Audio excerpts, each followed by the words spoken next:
enfant heureux. Donc, vous avez écrit un livre qui s'appelle La psychologie positive avec les enfants. Donc, la psychologie positive, qu'est-ce que c'est?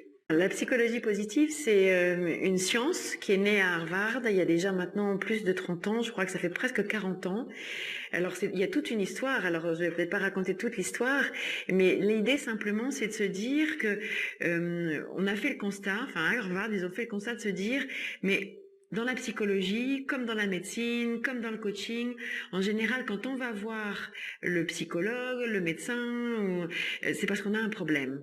On a un problème et on a envie de résoudre le problème. Et à ce moment-là, quand on travaille, c'est pour arriver à un état de non-problème, on va dire, un état zéro de non-problème. Et alors la question, ça a été de se dire, mais et finalement, est-ce qu'on travaille sur le bonheur, sur le fait que, eh bien oui, peut-être que j'ai résolu mon problème, mais est-ce que je suis bien dans ma vie? Est-ce que je suis heureux dans ma vie? Est-ce que, peut-être que je suis plus dépressive, mais est-ce que j'ai investi ma vie avec bonheur et avec joie? Alors c'est ça, la psychologie positive, ça s'intéresse en fait à tout ce qui est après le point zéro, jusqu'à l'infini, du plaisir, du plus, de ce qui rend la vie belle. D'accord, c'est pour aller vers le bonheur. Oui. Très bien. Et donc le titre du livre, La psychologie positive avec les enfants, et un sous-titre, pour que vos enfants donnent le meilleur d'eux-mêmes. Oui. Donc qu'est-ce que c'est que donner le meilleur de soi-même? Comment on fait pour être au maximum, enfin dans son potentiel? Alors moi, ce que je me suis aperçue, c'est que pour moi-même, en fait, déjà, j'ai eu l'impression, en fait, que l'éducation que mes parents m'avaient donnée, avec beaucoup d'amour, parce que ils ont fait ce qu'ils ont pu, mais c'était une éducation qui était tellement coercitive, où en fait, on m'a pas écouté, on m'a pas donné de place. À l'époque, il fallait être sage, il fallait que je me tienne dans mon coin, que je sois sage, que je sois poli, que je fasse ce que mes parents demandent. Et j'ai l'impression vraiment que ça m'a coupé les ailes, ça. Et bien sûr, au départ, j'ai reproduit ça avec mes enfants, moi, et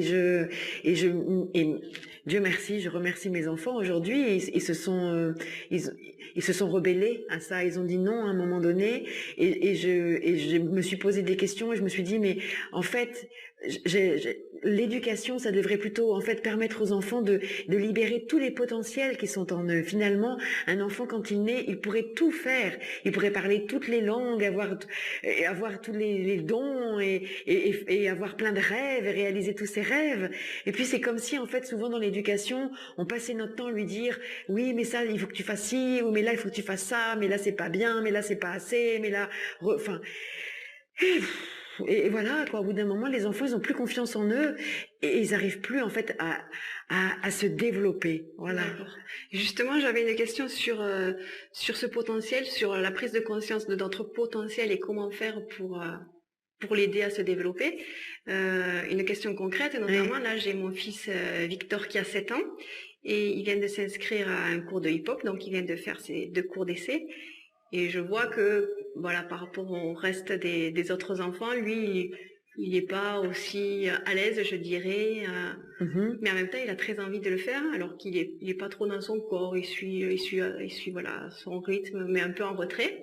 Mais il a très envie de le faire. Et donc, je me demande comment l'accompagner pour aller là-dedans, puisqu'il a envie d'y aller. Et ça me fait, alors voilà, ça peut être 2 questions, je sais pas, ça me fait penser à ce que vous marquiez dans votre livre, que ceux qui réussissent, ce sont pas forcément ceux qui se fixent des objectifs ambitieux, mais ce sont ceux qui se connaissent le mieux. Et donc ça m'intéresse, voilà, de savoir comment faire pour aider notre enfant à se connaître, à bien se connaître et à pouvoir développer son potentiel. Alors là, quand vous me dites ça, Alexandra, je pense à Victor, je me dis que probablement, ce que vous dites, c'est qu'il est heureux d'y aller. Oui. Et donc, c'est plutôt ça qu'il faut souligner, en fait. Et qu'est-ce que ça vous fait à vous de le voir heureux? C'est aussi, pouvoir, en fait, échanger avec les enfants. Bien sûr que c'est intéressant que les enfants puissent verbaliser, eux, ce qu'ils ressentent, ce qu'ils vivent, etc. Mais ils ont besoin que ce soit un aller-retour. Et donc, c'est intéressant que vous puissiez lui dire que vraiment, vous êtes heureuse de l'accompagner, qu'en fait, ça vous touche, ou qu'est-ce que vous vivez, vous, vous, à l'occasion de ce que vit Victor en fait au hip-hop, est-ce que vous aimez ce qu'il fait? Est-ce que vous aimez cette musique-là? Qu'est-ce que vous ressentez, vous, quand il est là-bas? Oui, surtout que c'est intéressant parce que je vois qu'il persévère et qu'il continue malgré le fait Ok, alors vous pouvez lui dire ça, que vraiment vous êtes admirative de ça, de dire voilà, je vois que j'ai l'impression que c'était pas toujours très facile pour toi. Est-ce que c'est juste? Peut-être qu'il va vous dire oui.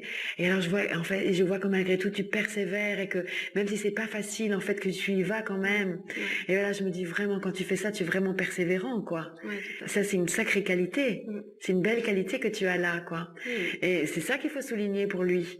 Parce que, voilà, je me dis, ouais, c'est ça que, je suis très frappée parce que j'ai travaillé pendant un moment, en fait, avec des enfants, dans des collèges, en fait, à l'époque où j'étais infirmière scolaire, notamment, et puis pas que. Et en fait, quand on demandait aux enfants, quand on leur disait, mais quelle qualité tu as, toi? Qu'est-ce que tu sais faire? Les enfants, ils savent pas le dire. Et là, par exemple, quand vous me dites ça, je me dis, quand vous allez, reverbaliser ça, Victor, eh bien, ce qu'il va pouvoir se dire, c'est, oui, moi, si je veux, je peux être persévérant. Oui, c'est aussi l'importance des compliments descriptifs. Oui. Vous indiquez. Le compliment descriptif qui est pas un jugement, qui est pas effectivement, c'est bien, tu vois, Victor, tu vas à ton hip-hop, ça, c'est vraiment bien. Non, c'est c'est ce que vous dites, c'est-à-dire, en fait, je vois que c'est difficile pour toi quelquefois et tu y vas quand même. Et moi, je me dis que ça, c'est vraiment être persévérant quand tu fais ça. Oui. D'accord. Donc je vais faire quelques éclairages sur certains points du livre. L'obéissance notamment. Donc j'ai mon grand-père qui dit à mes enfants soyez sages, écoutez maman, il faut obéir. Et moi, à chaque fois, ça m'énerve parce que j'ai pas forcément envie d'avoir des enfants obéissants et sages. J'ai envie qu'ils choisissent. Et j'ai l'impression qu'on parle pas le même langage avec mon grand-père. Et bien sûr. Et en même temps, votre grand-père, il serait peut-être inquiet du fait, est-ce que vous sauriez donner un cadre? Voilà. Et aujourd'hui, en fait, on fait vraiment la différence entre l'obéissance, où on demande une soumission à l'enfant, et quelque chose finalement où il n'est pas du tout acteur. On lui demande en fait de se soumettre à une règle sans que lui soit acteur dans cette règle.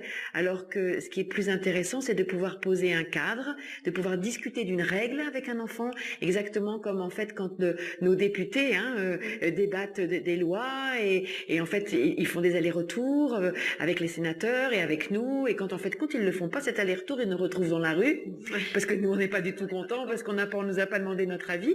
Et là, en fait, c'est pouvoir dire à un enfant, voilà, tu vois, là, le soir, par exemple, c'est compliqué, le soir, j'ai l'impression que c'est vraiment compliqué quand on rentre de l'école, il y en a plein de choses à faire, et souvent, on se dispute, et en fait, je te demande 3 fois de venir mettre la table, et moi, après, ça m'énerve, et après, tu veux pas aller te doucher quelquefois, parce que toi aussi, t'es fatigué. Écoute, ce que je te propose, c'est qu'on va se réunir tous les 2 ou tous les 3 avec papa, et puis on va discuter en fait de comment on va faire le soir pour que ce soit un peu fluide pour tout le monde. Et en fait, ça fait comme une règle, c'est-à-dire voilà, on va faire comme ci, on va faire comme ça, on instaure ça, et on fait vraiment comme notre code civil, c'est-à-dire que on propose vraiment à l'enfant, une fois qu'on a discuté la règle, exactement comme nos députés discutent la règle, une fois que la loi est discutée, pour les députés, eh bien, elle est inscrite dans notre code civil, et à ce moment-là, elle n'est plus modifiable. Voilà, la loi, c'est la loi. Eh bien, avec les enfants, c'est la même chose. On discute de la règle ensemble. Une fois qu'on est d'accord sur la façon dont on va faire, alors on écrit la règle, on l'écrit sur un beau papier, on date, on signe chacun et on l'affiche. Et là, ça veut dire que effectivement votre grand-père, il serait peut-être content, parce que si l'enfant effectivement déroge à la règle qu'on s'est fixée, c'est-à-dire que il y a un soir, non, en fait, il n'a pas mis la table comme c'était prévu, par exemple, comme on avait décidé ensemble. Alors après, c'est, écoute, là, tu vois, t'as fait une erreur, et tu t'es sorti du cadre, t'as pas fait ce que tu avais décidé de faire, et ce qu'on avait décidé ensemble. Alors comment tu vas réparer ça? Voilà, c'est-à-dire qu'on demande pas, on va pas punir l'enfant, c'est pas l'adulte qui va dire moi je sais, je vais t'humilier jusqu'à ce que tu cèdes, et ce que je veux c'est que tu cèdes. Non, on est dans une discussion avec l'enfant, dans le fait de dire, tu as des responsabilités, tu t'es engagé, tu as des responsabilités à tenir, et tu les as pas tenues. Donc maintenant, effectivement, comment tu vas faire pour réparer ça? Exactement comme nous, comme quand on s'est engagé à faire quelque chose, on l'a pas fait. Il y a des conséquences à ça quand on n'a pas fait quelque chose. Et justement, aussi dans votre livre, j'aime bien parce que vous dites que les règles sont applicables aux enfants, mais elles doivent aussi l'être aux parents. Et oui. Et ça, je suppose que ça peut faire bondir plein de parents. Ça fait bondir plein de parents. Alors ça, Alexandra, si vous saviez comme ça fait bondir des parents.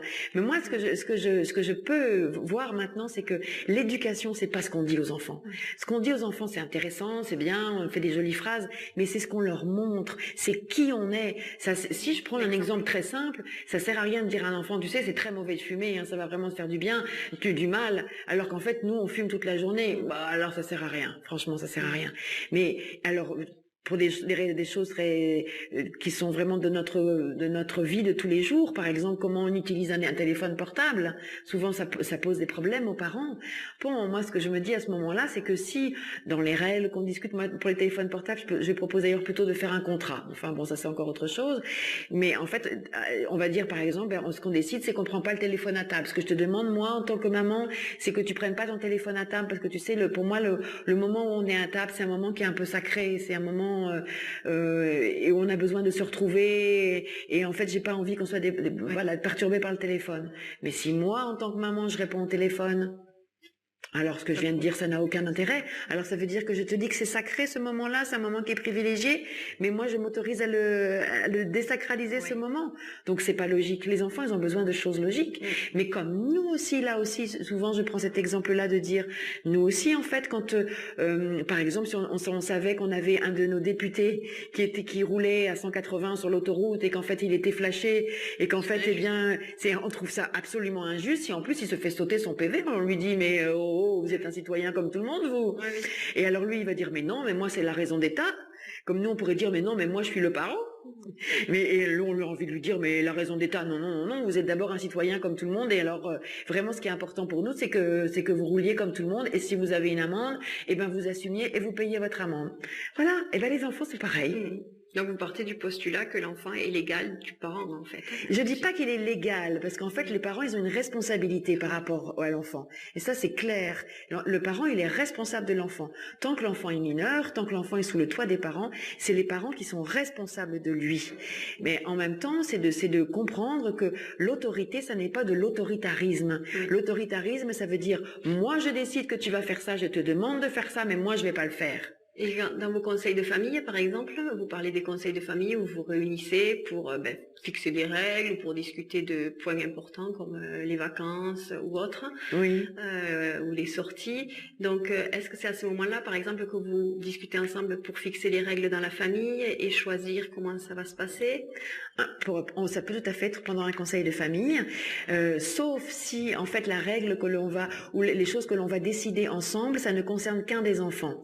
Alors, à ce moment-là, comme le conseil de famille, comme on vient de le dire, c'est toute la famille, là, on va décider de ce qui va se passer pour tous ensemble. Si, par exemple, on a un souci d'organisation avec un enfant, à ce moment-là, on va donner rendez-vous, et les enfants, ils adorent ça.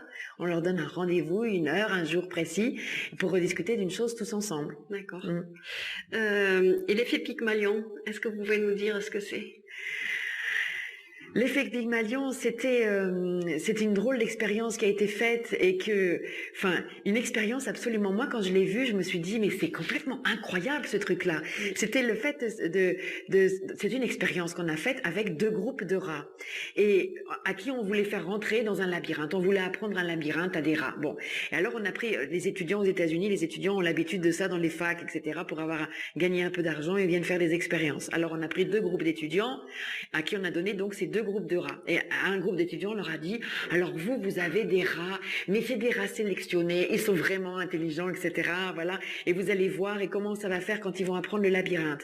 Et puis vous êtes un groupe témoin. Voilà. Vous avez des rats lambda. Voilà. Et vous allez voir effectivement pour vous comment ça va faire. Ce qu'on s'est rendu compte, c'est que les rats qui étaient soi-disant super intelligents, comme par hasard, ils ont appris à rentrer dans le labyrinthe bien plus rapidement que les autres. Sauf que c'était exactement les mêmes rats. Oui. Donc ça voudrait dire qu'en fait, quand on a une intention, quand on a une confiance, il y a quelque chose qui se passe et qui fait qu'en fait, ça fonctionne mieux. Ensuite, on a refait l'expérience avec des enfants. Alors pas en fait dans un labyrinthe avec un bout de fromage, hein, mais simplement en fait dans un lycée, en disant aux profs, alors voilà, vous avez en fait un groupe d'enfants qui est super intelligent, voilà. Enfin non, c'est pas ça. Vous allez leur faire passer un QI. Vous avez toute une classe d'enfants, vous allez leur faire passer un QI. Les profs ont dit d'accord, on va faire passer les tests, etc. Et puis quand ils ont fait passer les tests, on leur a dit voilà, là vous avez 2 ou 3 enfants là, ils sont vraiment beaucoup plus intelligents, ils ont un QI vraiment au top, quoi. Et alors, comme par hasard, à la fin de l'année, ces 3 enfants-là, c'était les meilleurs de la classe. Sauf qu'en fait, ils n'avaient pas du tout un meilleur QI que les autres. Donc, qu'est-ce qui s'est passé? C'est pas du tout que les enseignants ont surnoté les enfants. Pas du tout. C'est que dans la façon dont les enseignants se sont adressés aux enfants, simplement avec la confiance qu'ils allaient y arriver, puisqu'ils étaient vraiment plus intelligents que les autres, eh bien, ça a suffi pour que les enfants réussissent mieux. C'est ça qui est incroyable. C'est-à-dire que ce que je dis aux parents, c'est que vraiment, le fait d'avoir confiance dans l'enfant, d'avoir confiance dans ses potentiels, dans le fait que c'est une merveille vraiment, et qu'il est capable de le faire, et que, ok, aujourd'hui, il n'a pas réussi, mais que demain il va mieux réussir, et que plus il échoue et que mieux il va réussir, et que nous on a confiance dans ça, et que ça va être un adulte formidable, alors là oui, il y a quelque chose qui se déploie pour l'enfant. Oui, pour leur faire confiance, et ils seront dignes de Mais confiance. le problème, c'est que c'est pas leur faire confiance, c'est pas quelque chose qu'on se dit dans notre tête, hein. C'est vraiment avoir confiance, nous, une confiance viscérale chez eux, quoi. Et un autre point que je trouve très très beau et magique, et que j'applique parce que je trouve ça superbe, c'est la gratitude. Et oui. Et c'est quand même très puissant aussi. Et oui. Donc est-ce que vous pourriez nous dire un mot, comment ça fonctionne et comment on peut l'utiliser avec nos enfants? Oui, alors très simplement, la gratitude, toutes les religions du monde ont parlé de la gratitude, hein, sauf que la psychologie positive, en fait, a mis en évidence le fait que quand on a de la gratitude, il se passe quelque chose dans notre corps et dans notre cerveau. C'est-à-dire que avoir de la gratitude, alors il faut pas penser en disant oh c'est chouette, effectivement il m'est arrivé ça, mais je le pense seulement, ça fait pas grand-chose. Ce qu'on a mis en évidence, c'est que quand je partage de la gratitude, c'est-à-dire que je donne de la gratitude à quelqu'un, ou je raconte à quelqu'un à quel point je peux avoir de la gratitude pour quelque chose. Donc je suis dans l'interaction. Ou alors quand je l'écris sur un cahier, à ce moment-là, j'ai un flash de sérotonine dans mon cerveau. La sérotonine, c'est une des hormones que l'on appelle l'hormone du bonheur, hein, en fait, c'est-à-dire que c'est l'hormone de l'humeur, en fait. Et quand on prend un antidépresseur, ça agit sur la sérotonine. Et alors, quand on a cette gratitude de manière rituelle, c'est-à-dire tous les jours, c'est ces moments de gratitude. Alors moi, puisqu'en fait on est parents-enfants ici, hein, ce que je propose aux parents, c'est d'avoir ce moment avec leurs enfants, ou bien au moment du coucher, ou bien à table, tous les jours, vraiment tous les jours, sans vous décourager. On va se raconter ici le meilleur moment qu'on a eu dans notre journée. Et puis on peut avoir aussi de la gratitude pour soi. Et les personnes qui n'ont pas beaucoup de confiance en elles, les parents ou bien les enfants, est-ce qu'en fin de compte on pourrait avoir de la gratitude pour soi aujourd'hui? De quoi je pourrais me remercier? Et alors ça, au fil des jours après jour, semaine après semaine, ça renforce quelque chose qui est très fort chez l'enfant. Et on s'est rendu compte que ça fait des adultes très différents, qui ont une vie bien plus heureuse, parce qu'en fait, ils se contentent de ce qu'ils ont, ils sont heureux de ce qu'ils ont, ils sont pas dans l'envie par rapport aux autres, ils sont dans la confiance que eux-mêmes peuvent se rendre la vie plus belle et peuvent rendre la vie plus belle des autres. Ils ont vraiment une vie beaucoup plus belle que les autres finalement. Et en plus, ils vivent plus longtemps et en meilleure santé. Voilà. Oui. Merci. Est-ce qu'il y a autre chose que vous voudriez rajouter? J'ai tellement de choses à rajouter, Alexandra. Je me dis, peut-être une autre vidéo, un autre jour pour une autre conférence, c'est possible. Très bien. En tout cas, merci. Merci. Merci.